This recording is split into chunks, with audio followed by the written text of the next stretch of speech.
Alola Pokemon trainers, this is GatorX, and today I'll be going over the team that I used in Pokemon Ultra Sun. Now I did do a video of Pokemon that I wanted to use while playing through Ultra Sun before the game came out, but after playing the game, my team wasn't completely different, but there were some variations, or at least some stories that I want to go over and share with you all. Interestingly enough, I only used 4 Pokemon throughout most of my playthrough. This was something that happened in regular Sun, and it seems like it happened again in Ultra Sun. But anyway, let me go ahead and get into it with the first member of my team, Rowlet, my starter. Now, of course, I've always been Team Rowlet, and I decided why fix what isn't broke. The only difference is that this time the Rowlet I chose was a female. Of course, I have no problem with that, but I just thought it was a little interesting because from this point on, it changed most of how my team was going to be built. I nicknamed this Rowlet Holly, and she came in handy throughout most of the playthrough. Grass Ghost isn't an amazing typing because you have quite a few amount of weaknesses to worry about, but the amount of coverage that you can get overall is pretty useful.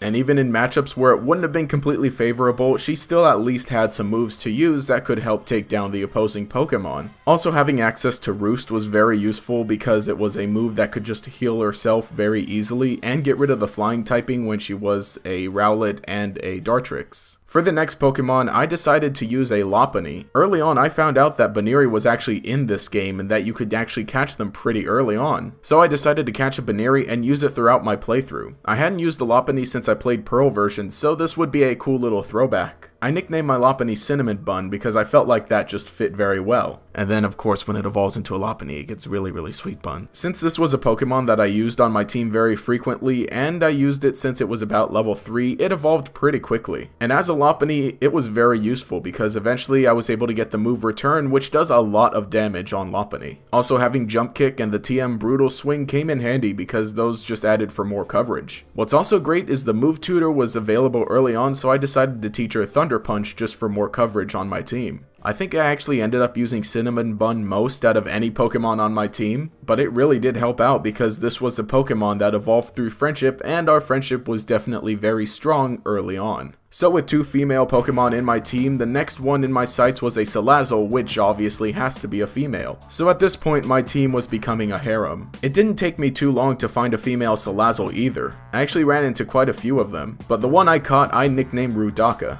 That's a Bionicle reference for any of you who get that, but Rudaka still proved to be very useful just like Salazzles I've used in past playthroughs. Being able to have some high speed and some high special attack comes in handy, especially because the other 2 Pokemon already on my team were physical attackers. The thing that came in handy most was giving Rudaka Toxic, because then I could just Toxic Poison bulky Steel and Poison Pokemon that would give me a little more trouble. Of course, being very frail meant that I had to use quite a few of Revives and Hyper Potions on Rudaka, but just being able to put out some high damage and more coverage helped round my team out even more so. Now the last Pokemon I decided to use was an Alola Ninetales. Thankfully there is an area in Ula'ula Island that you can catch these on relatively early, or at least compared to some other Pokemon in the game. But I was able to catch an Alola Vulpix that I nicknamed Kira. Again, this Pokemon being Fairy and Ice type really helped tie my team together. I did get to use it a bit in the Ghost Trial because it got the move Hex, which is actually a Ghost type move, so I was able to take care of some of the smaller Pokemon. And thankfully in Po Town there's an Ice Stone that you can just walk right up to and grab, so I was able to evolve my Vulpix into a Ninetales. This is the Pokemon that I've had the least amount of time with, but it's definitely helping in the Dragon Trial.